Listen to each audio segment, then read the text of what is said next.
how to change the layer setting on your printer. It is important to have the right layer setting on your printer, as applicable to the type of garment that you are printing. Layer A is for single pass prints on a white garment. Layer B is for dark or colored garments that require a white underbase pass before printing the color layer. Setting your printer to layer B lets the printer know that it needs to return to the standby position to print the color layer on a dark or colored garment. To change the layer setting on your printer, hold the function button until the status light turns a solid red, then release the function button. The status light should now be purple and you can now change your layer setting. Press the up button to change the layer setting from A to B. Then press the function button once to finalize the layer setting.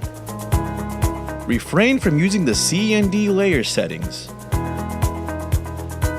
To change the layer setting from B back to A, repeat the process. Hold the function button down until the status light turns solid red, then release it. Press the down button once to change the layer setting back to A. Then press function once to finalize the layer setting.